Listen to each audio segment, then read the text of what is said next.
All right, hello everyone. Mike Giannicola here. I have a game that we're doing today called Splatoon, based on the video game Splatoon, where they are trying to spread their paint color around the map before another team can get more of their color before time runs out.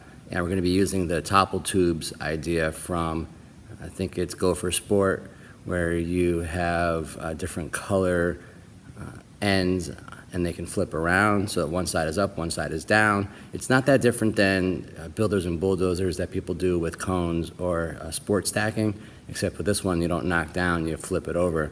So it's equally challenging for both teams, whereas for Builders and Bulldozers, usually it's easier to knock down or take things down.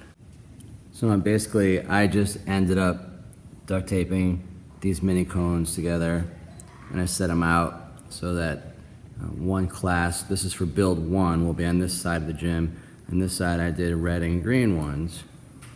So for the first build, I'll have class split in half and then further split into 2 teams, and it's kind of like Builders and Bulldozers, where they go out and they want their color on top, so they keep flipping them over. Instead of knocking over and rebuilding, they're just flipping them upside down so they have more of their color on top than the other team.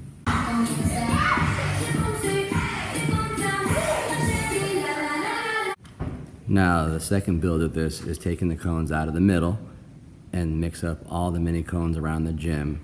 So there's the 4 teams playing together, and the team at the end with their color on top, or I should say more of their color on top, wins. So that might actually behoove them to interact with the other colors to make sure that theirs is the most. So if they are red and green, and they're doing pretty well, if they are the red team and they're doing pretty well and red is up, and they notice that as they're running around, there's an awful lot of purples up too, and orange isn't doing so well, they can flip over some and make them orange to help make sure that red is still the dominant color around the entire game area.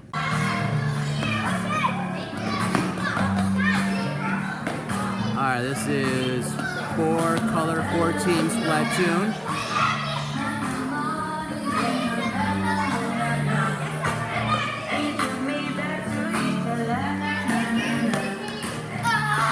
If they're toppled over, it doesn't count for anybody.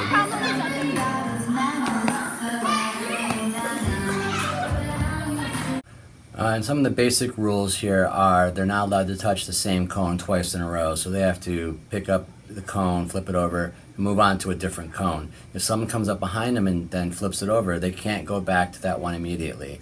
They have to go somewhere else first. Also, I made it a rule that they're not allowed to follow the same person around for more than 2 cones. So they can go behind them for 2 and then they gotta go somewhere else, so they're not kind of targeting one student. And that seems to work out pretty well. And when I told them when I stop the game, hands up and walk immediately back to your team line. If you have something in the air and you're holding the cone and you're in the middle of flipping it, then just put it down and walk away. Oh yeah, and one more, they're not allowed to pick up more than 1 cone, flip it over at a time. So they can't do like a double fist turnover. And then finally, in build 3, we have a tagger for each team who can tag anyone else on another team with their wand. If they get tagged, they go stand on their team color spot, and they get to leave as soon as someone else from their team comes over and tags their hand. And the team colors headquarters are basically each side of the basketball court around the different sides of the gym. I expect them to not be there for more than a few seconds before someone else on their team gets tagged.